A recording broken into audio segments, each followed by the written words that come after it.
ডিভিসির ইচ্ছে মতো জল ছাড়ার ঘটনায় ব্যাপক ক্ষুব্ধ মুখ্যমন্ত্রী মমতা বন্দ্যোপাধ্যায়।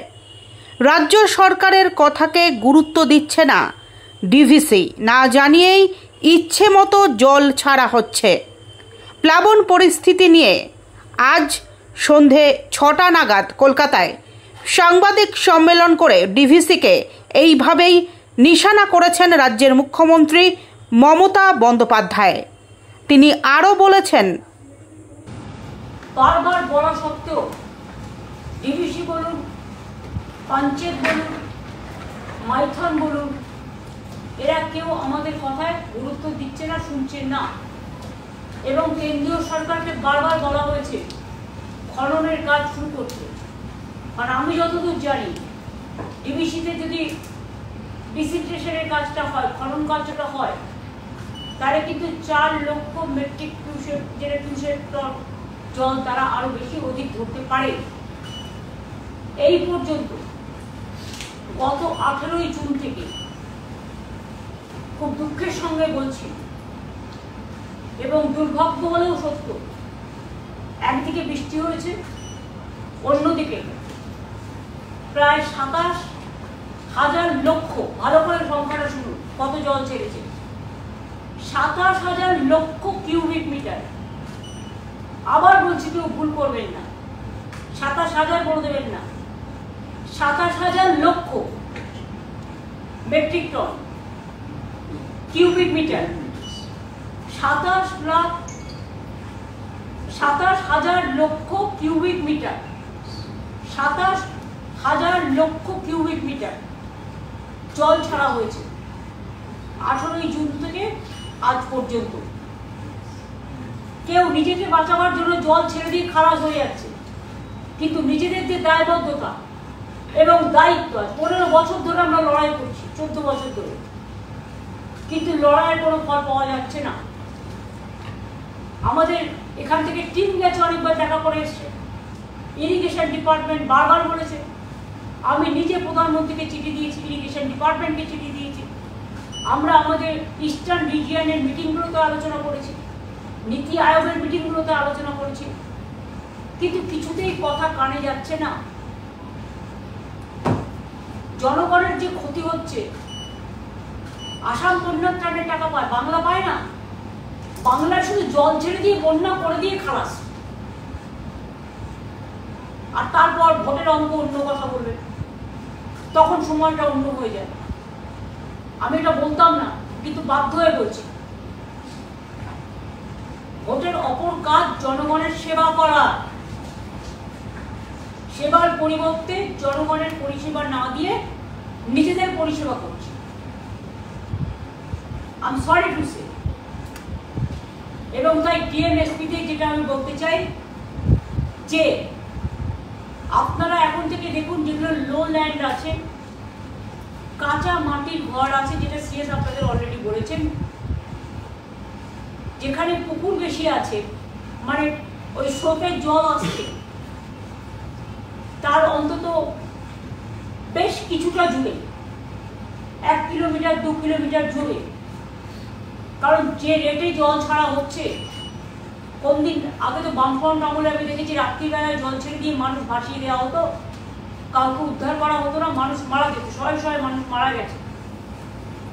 আমরা এখন মনিটরিং করি বলে এটা লক্ষ্য রাখি, কিন্তু আমাদের কাজ হচ্ছে।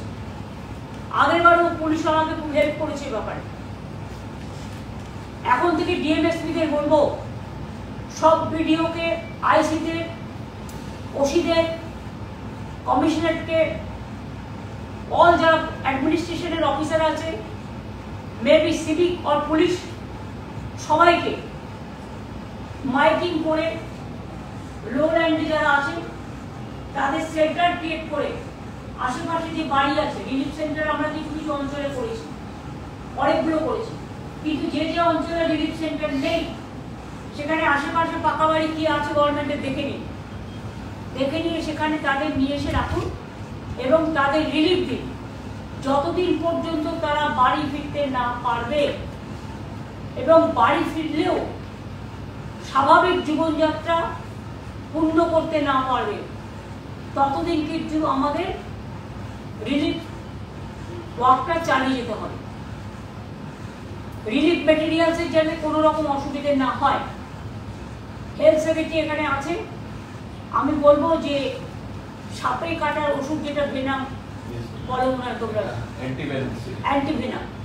অ্যান্টিভেনাম এই ওষুধটা যাতে পর্যাপ্ত পরিমাণে ক্যাম্পে এবং জল প্লাবিত এলাকাগুলোতে থাকে সেটার জন্য স্পেশাল কেয়ার নিতে হবে। বিদ্যুতের খুঁটিগুলো যাতে ইলেকট্রিকিউটেড না হয়ে যায়, বিদ্যুৎ দপ্তর থেকে একটা প্রচারও দরকার। আপনারা সোশ্যাল নেটওয়ার্কে প্রচার করুন ডিজিটাল করে যে দয়া করে বর্ষার সময় ভেজা হাতে কেউ বিদ্যুতের খুঁটিতে হাত দেবেন না, বা ঝড় বৃষ্টি চলাকালীন গাছের তলায় দাঁড়াবেন না, এবং সিএসসিকেও অ্যালার্ট করতে হবে, বিদ্যুৎ দপ্তরকে অ্যালার্ট করতে হবে যাতে কোনো ইনসিডেন্ট না হয়, অ্যাক্সিডেন্ট না হয়, তার পরিপূর্ণ মনিটরিং করতে হবে। মনিটরিং চলবে এখন। স্বাস্থ্য দপ্তরকে পর্যাপ্ত পরিমাণে ডায়রিয়ার মেডিসিন, সাপে কাটার মেডিসিন, জ্বরের মেডিসিন, বৃষ্টিতে ভিজলে ইনফ্লুয়েঞ্জা হয়, যাতে কোনো রকম কোনো অসুস্থ মানুষ না হয় সেদিকটা দেখতে। ডিজাস্টার ডিপার্টমেন্টকে বলবো একটা টার্পোলিন দিয়ে দিলাম 25 জন বাড়িতে লোক, এটা না দেখে, টার্পোলিনের অভাব না দেখে, বা এক্ষুনি প্রয়োজন করে বেশি টার্পোলিনের অর্ডার দেওয়া সুস্বাস্থ্যকর নয়। যতটা প্রয়োজন দেখুন, ডিএমদের কাছে যে জেলাগুলো বিশেষ করে বন্যা প্লাবিত হয়, জল প্লাবিত হয়, সেই জেলাগুলোতে যেন পর্যাপ্ত পরিমাণে টার্পোলিন, জামা কাপড়, ফুড, মেডিসিন, জল, পানীয় জল ইত্যাদি থাকে তার ব্যবস্থা করা। কারণ পুকুরগুলো এই সময় জল ভরে যায়, ওই জল ফেলে ডায়রিয়া হয়। পিএইচি থেকেও না সব জায়গায় দরকার হলে ওয়াটার ভ্যান টাইপ যেটা রেখে জল পড়ে, সেই সমস্তগুলোর ব্যবস্থা করতে হবে। ইরিগেশন ডিপার্টমেন্টকে বলবো যে ছোটোখাটো কাজগুলো করা যায় বর্ষার মধ্যেও, জীবনে ঝুঁকি নিয়ে নয়, সেগুলোকে দেখে নিতে। এবং আমি তো বারবার বলছি ম্যানগ্রোভ এবং ঘোড়া গাছ নাকি একটা বলে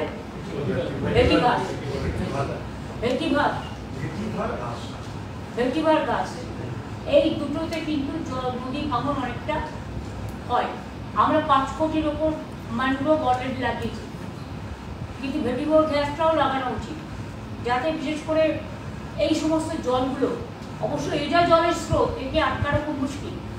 ঘাটার মাস্টার প্ল্যান যতদিন কমপ্লিট না হচ্ছে, কিছু কিছু কাজ শুরু হয়েছে, কিন্তু আশা করি 2 বছরের মধ্যে কাজটা এমার্জেন্সি ভিত্তিতে করে দিলে অনেকগুলো লক্ষ লক্ষ মানুষ অনেকটাই উপকার পাবেন। এছাড়াও আমরা 5.5 লক্ষ জল ধরো পুকুর কেটেছি, 500 চেক ড্যাম করে দিয়েছি, এবং লোয়ার দামোদর বেসিন যে প্রজেক্ট আমাদের, তাতেও ওয়ার্ল্ড ব্যাংকে, তাতেও আমরা প্রায় 2-2.5 কোটি টাকার প্রজেক্ট করেছি, যার ফলে কিছু সুইচ গেট, যার ফলে কিছু এলাকা উঁচু করা, এবং যার ফলে কিছু আরও কিছু কাজ করা হয়েছে, যাতে যে জলটা আরও বেশি করে হতে পারত সেটা অন্তত কিছুটা কমেছে। কিন্তু যেহেতু এবারে জলটা বেশি ছাড়ছে, সেহেতু আমি বলবো এখন থেকে ফরেস্ট ডিপার্টমেন্টের কাজ হচ্ছে। এখন তো পিডব্লিউডি কাজ করতে পারে না বর্ষার জন্য, এখন তো অন্য ডিপার্টমেন্টও যারা মেটেরিয়াল মানে বিশেষ করে ইনফ্রাস্ট্রাকচারের কাজ করে এই সময়টা করতে পারে না, কিন্তু ফরেস্ট ডিপার্টমেন্ট এই সময়টা গাছ লাগাতে পারে, গাছের কাজটা করতে পারে, তারা আরও বেশি করে যেন করে এই এলাকাগুলো বিশেষ করে দেখে নিই। মেদিনীপুর ওয়েস্ট, বিশেষ করে ঘাটাল ব্লক, কেশপুর ব্লক, ওখানে ঘাটালের পাশেই চন্দ্রকোনা আছে, হুগলি এবং মিদনাপুর পশ্চিমের মাঝামাঝি, একদিকে খানাকুল, একদিকে গোঘাট, একদিকে জয়রামবাটি কামারপুকুর, অন্যদিকে চন্দ্রকোনা, ঘাটাল তার পাশে কেশপুর, মেদিনীপুর থেকে মানে মেদিনীপুরের দিকে যেতে, প্লাস পাঁশকুড়া ইস্ট, ওটা মেদিনীপুর ইস্ট ডিস্ট্রিক্ট ডিস্ট্রিক্টে পড়ে এবং মেদিনীপুর শহরের আশেপাশেও কিছু অংশ, ঝাড়গ্রাম জেলা জলে প্লাবিত হয়, যেগুলোর মধ্যে থ্রু দিয়ে জলগুলো আসে, বাঁধগুলো আছে। বিশেষ করে বাঁকুড়া জেলা, মেদিনীপুর ওয়েস্ট জেলা, মেদিনীপুর ইস্টের কিছুটা, Bankura maximum, Medinipur West maximum, Jhargram maximum, Howrah Uluberia sub division, এছাড়াও হুগলি, খানাকুল, গোঘাট, জয়রামবাটি, কামারপুকুর, এই অঞ্চলগুলো জলে ভেসে যায়।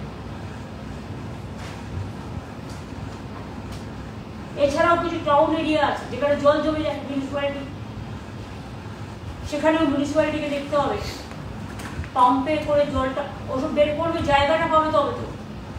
আমি তো আস্তে আস্তে দেখছিলাম গঙ্গা পুরো ভরপুর টপটপে। এর উপরে যদি পূর্ণিমা বা অমাবস্যা আসে আর যদি হাই টাইড হয় তাহলে তো প্রবলেমটা আরো বাড়বে। সুতরাং এখন থেকে প্রিকশন নিয়ে প্রত্যেক ভিডিও অফিসে মাইকিং করা, জীবনের ঝুঁকি নেবেন না, আমাদের রিলিফ ক্যাম্পে আসুন। আগে রিলিফ ক্যাম্পগুলো আইডেন্টিফাই করা, এলাকা ওয়াইজ, পুলিশকেও বলবো এলাকা ওয়াইজ আইডেন্টিফাই করা। আগের বার আমি দেখেছিলাম, আমি শুনেছিলাম, আমি গেলাম ঘাটালে, দুজন এডিএম এর মধ্যে একজন এডিএম গল্প করছে, শুনছেই না কি বলছে মানুষ। মানুষের কাছে কি শোনো কি প্রবলেম। আর পুলিশ আগের বারে আমাকে রিলিফ ওয়ার্কে অনেকটা সাহায্য করেছিল তাদের নিজেদের থেকে, তাদের নিজেদের ওয়েলফেয়ার প্রোগ্রাম থেকে। এবারেও আমি বলবো ঘাটাল এবং খানাকুল এবং ঝাড়গ্রাম আর পাঁশকুড়ার যে জায়গাটা জল অনেক বেশি জমে, আমি যেটা আগের বার গিয়েছিলাম, এটা দেখে নিই। উত্তরবঙ্গেও ডিএমদের বলবো যদি সেরকম পরিণতি হয়, আমি অবশ্য সকালে কুচবিহারের ডিএমের কাছে জেনেছি যে এখনো সেভাবে কিছু হয়নি, কিন্তু হবে না বলে ওতে কত করবে। সুতরাং জলপাইগুড়ি, আলিপুরদুয়ার, কুচবিহার, উত্তরবঙ্গের বিভিন্ন দিক আছে, মালদাতেও অনেক জল জমে, মুর্শিদাবাদেও অনেকটা জমে, ফরাক্কা ব্যারেজ আছে এবং পাটনার ওদিক থেকে জলটা আসে এবং এরা অনেক সময় নিজেদের বাঁচাবার জন্য নানা রকম ভাবে জল ছেড়ে দেয়। আমি সেটা আর বলবো না, খারাপ কাজ সেটাকে নিয়ে সব ডিএমদের অ্যালার্ট থাকতে হবে, এসপিদের অ্যালার্ট থাকতে হবে।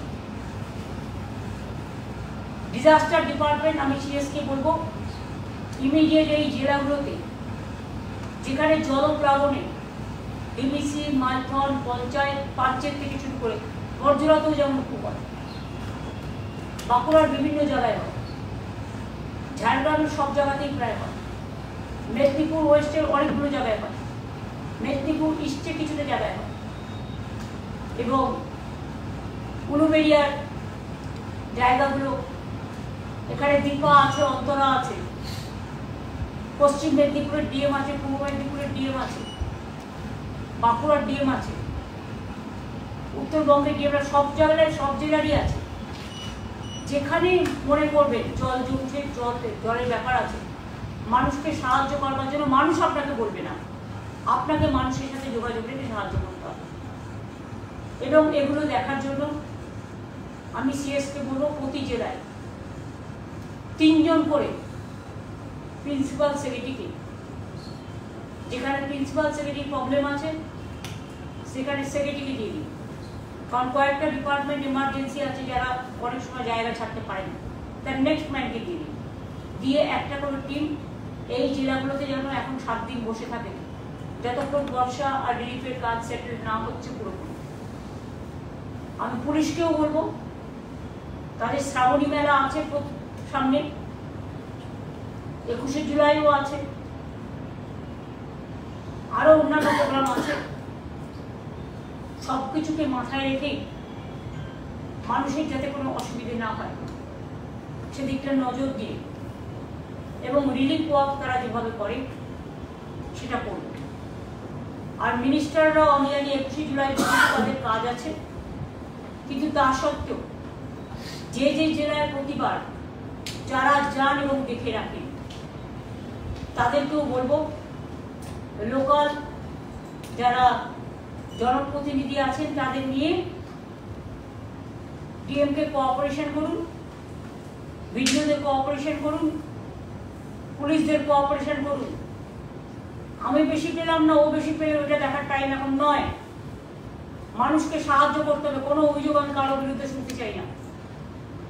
আর দুই হচ্ছে, মিডিয়াকেও বলবো পজিটিভ রোল প্লে করতে, অযথা আতঙ্ক ছড়াবেন না, চেষ্টা করবেন মানুষের পাশে থাকতে। কখনো কখনো দায়বদ্ধতা, সমাজের দায়বদ্ধতা আমাদের ঘাড়ে এসে পড়ে, যখন মানুষকে বিপদে না ফেলে মানুষের ব্যাপারটা বুঝতে হয়।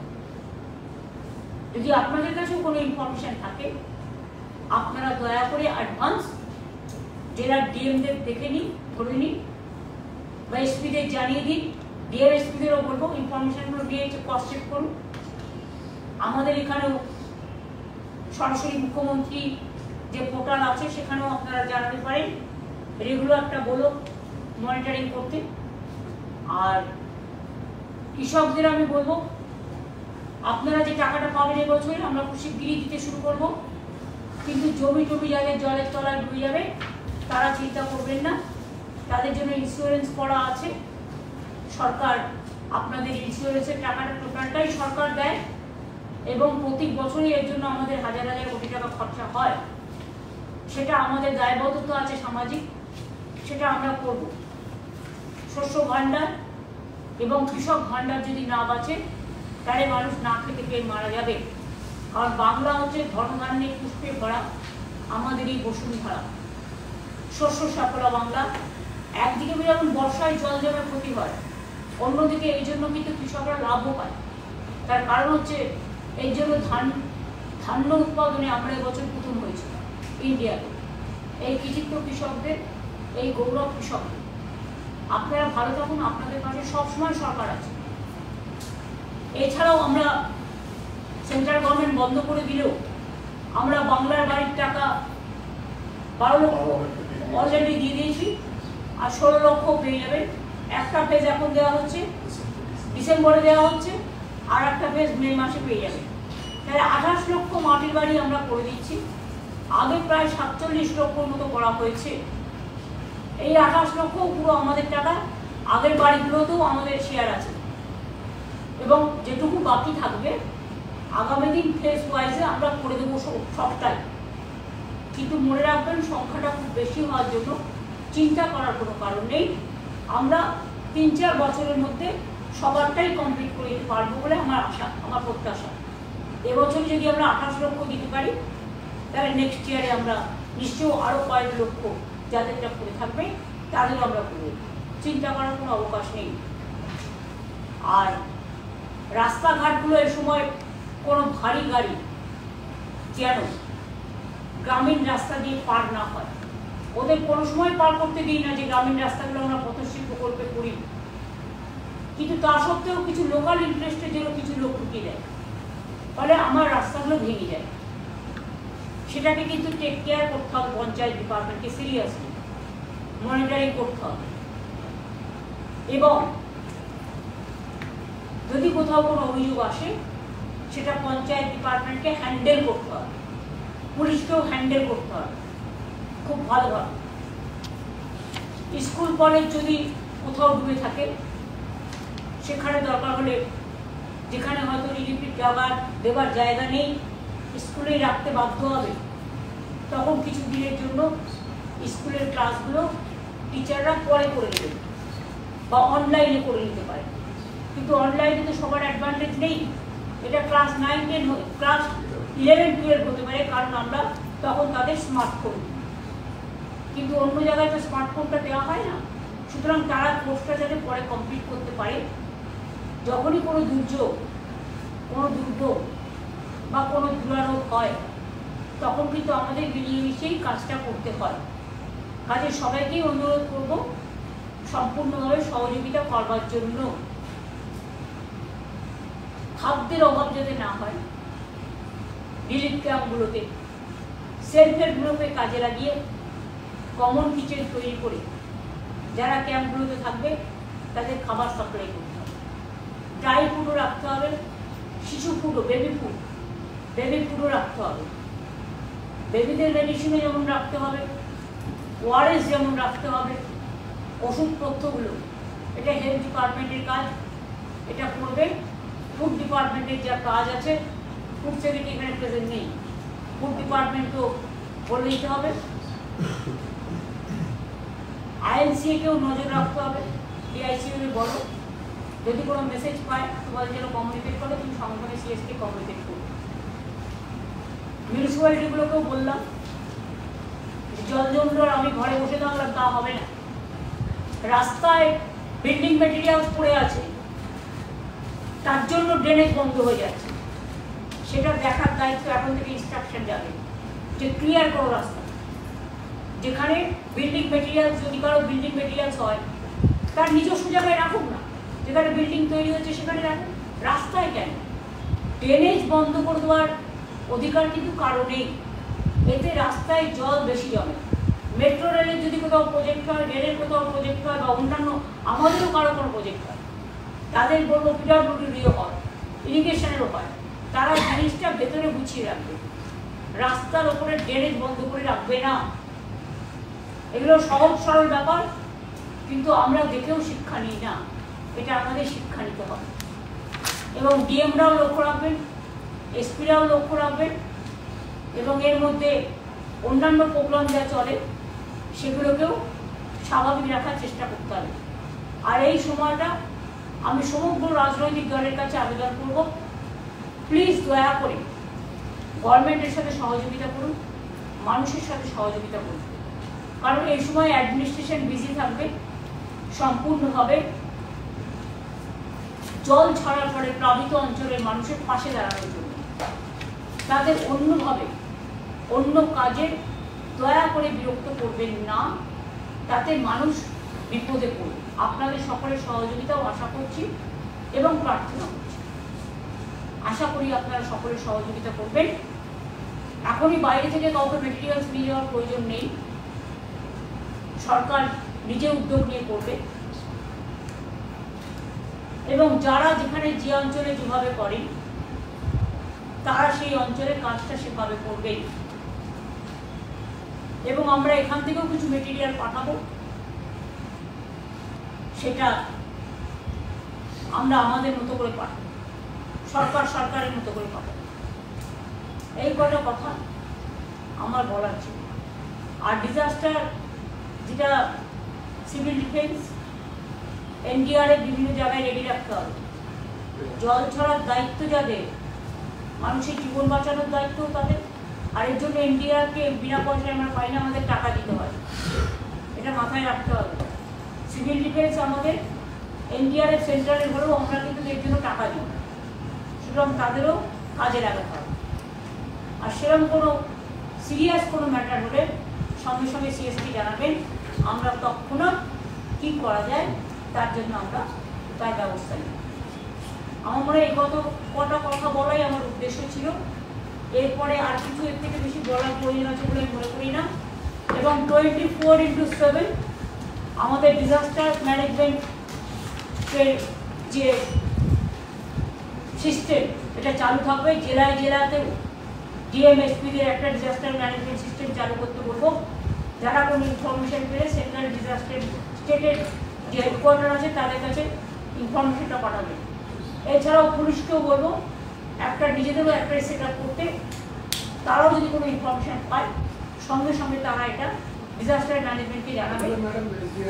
হ্যাঁ, এসডিআরএফও আছে, ইয়েস, এবং কন্ট্রোল রুমও আছে। পুলিশকেও একটা কন্ট্রোল রুম করতে হবে।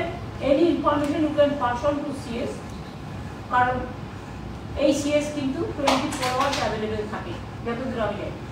আমার ডিজিও কিন্তু অ্যাভেলেবেল থাকে 24 আওয়ার্স। বিপদ ঘটলে আমাদের কিন্তু মনে রাখবেন বাড়িটাও আমাদের অফিস, অফিসটাও আমাদের অফিস, এবং আমার সাথে কন্টিনিউয়াস তারা মনিটরিংয়ে থাকে। আমরা কন্টিনিউয়াস মনিটরিং করি। অফিসাররা অনেক কাজ করেন এই সময়, এবং তাদের কাজ তো করতে হয়, কারণ এটা তাদের সামাজিক দায়িত্ব এবং কর্তব্য, এবং এটা তাদের দায়বদ্ধতা। মানুষের পাশে দাঁড়ানো আমাদের সকলের সামাজিক কর্তব্য। কাজে আপনাদের অনেক ধন্যবাদ। হয়তো অনেক কাজ আপনাদের করতে হয়, এমনকি বিএসকেও যারা আছে তারাও নজর রাখবেন। যদি কোনো রকম কোনো হেল্প মানুষ চায়, আপনারা সঙ্গে সঙ্গে সরাসরি মুখ্যমন্ত্রীকে দিতে পারেন, ডিজাস্টার ম্যানেজমেন্টকেও দিতে পারেন, এবং আপনারা একটা সিস্টেম করুন, এটাকে মনিটরিং করবার জন্য কাউকে একটা দায়িত্ব দেন, নোডাল অফিসার, যার কাছে এটা পাঠাবেন। জেলায় হলে ডিএমকে পাঠাবেন, ব্লকে হলে ভিডিওকে পাঠাবেন। কোনো ভিডিও যেন নেগলিজেন্স না করে, এটা আপনাদের কাছে আমার অনুরোধ থাকবে। ভিডিওর কাছ থেকে যদি গ্যাপ হয়ে যায়, আইসিরা টেক ওভার করবেন, মানে নজর রাখবেন। দুটো তিনটে মেশিনারি একসাথে নজর রাখলে, এবং লাইন ডিপার্টমেন্টে যারা আছেন তারাও অসংখ্য কাজ করেন, তাদেরও ইনস্ট্রাকশন দিতে হবে যে এই জেলাগুলোতে please keep watch, keep it touch. উত্তর 24 পরগনারও নদী বেষ্টিত অঞ্চলে কিছু জায়গায় হয়, দক্ষিণ 24 পরগনারও কিছু কিছু জায়গায় জল জমে, সেরকম বিভিন্ন জেলা আছে, বর্ধমানেও কিছু কিছু অঞ্চলে জমে। সুতরাং যেই জেলা হোক, সে বীরভূমই হোক, বর্ধমানই হোক, কুচবিহারই হোক, আলিপুরদুয়ারই হোক, দক্ষিণ দিনাজপুরই হোক, উত্তর দিনাজপুরই হোক, দার্জিলিংই হোক, কালিম্পংই হোক, শিলিগুড়ি হোক, যারা যে দায়িত্বে আছেন তাদের সব দায়িত্বটা উত্তর 24 পরগনা হোক, দক্ষিণ 24 পরগনা হোক, হাওড়া হোক, হুগলি হোক, বর্ধমান পূর্ব পশ্চিম হোক, বাঁকুড়া পুরুলিয়া থেকে শুরু করে মেদিনীপুর ইস্ট ওয়েস্ট, ঝাড়গ্রাম থেকে শুরু করে সব জেলাতে, উত্তর দিনাজপুর, দক্ষিণ দিনাজপুর থেকে শুরু করে কুচবিহার, জলপাইগুড়ি, আলিপুরদুয়ার থেকে শুরু করে মালদা, মুর্শিদাবাদ থেকে শুরু করে নদিয়া থেকে শুরু করে সব জেলাতেই সকলকে নজর রাখতে হবে। এই কাজটা যদি আমরা করতে পারি, আমি আশা করি রিলিফের টাকার জন্য কোনো প্রবলেম হবে না, রিলিফ মেটেরিয়ালসে। কাজেই মানুষ যাতে রিলিফের ব্যাপারে কোনো ক্ষোভ মানুষের মধ্যে না থাকে, এটা কিন্তু আমাদের দেখতে হবে। এটা আমাদের ফার্স্ট অ্যান্ড লাস্ট প্রায়োরিটি। এবং যেখানে জল ছাড়া হচ্ছে, আমরা তো জানি ওরা হঠাৎ হঠাৎ করে ছেড়ে দেয়, আর ছেড়ে দেওয়ার 3 দিন বাদে জানে। সংখ্যাটা তো বুঝতে পারছেন, 27,000 লক্ষ কিউবিক মিটার জল ছেড়েছে, সাংঘাতিক, পুরো ডুবিয়ে দিয়েছে কয়েকটা জেলা। কিন্তু হেল্পের বেলায় তারা একটা কাপড় দিয়েও কাউকে হেল্প করে, সাহায্য করে, যে আমি জলটা ছেড়ে দিয়ে কর্তব্য পালন করলাম। বন্যাত্রাণের টাকা একমাত্র বাংলায় বন্ধ, আসাম বন্যা প্লাবিত অঞ্চল, আসাম টাকা পায়, একমাত্র বন্ধ বাংলায়। গঙ্গা ভাঙনের টাকার টাকা নেই, নদী ভাঙনের টাকা বন্ধ, গঙ্গা ভাঙনের টাকা বন্ধ, ইভেন বন্যাত্রাণের টাকা বন্ধ। সবটাই আমাদের নিজেদের করতে হয়, নিজেদের যা করতে হয় আমরা আমাদের সাধ্য মতো চেষ্টা করবো, কিন্তু আমরা দেখবো মানুষের যেন কোনো অসুবিধা না হয়, এটা আমাদের নজরে রাখতে হবে। আমার এই কটা কথাই বলার ছিল, বাদ বাকি যা বলার ডিজিকে বলবো একটু বলতে, আমি চলে গেলে, কারণ আমার যেহেতু অ্যাপয়েন্টমেন্ট দেওয়া আছে, এবং সিএস নিজেও যা যা বলার বলবে। Thank you so much.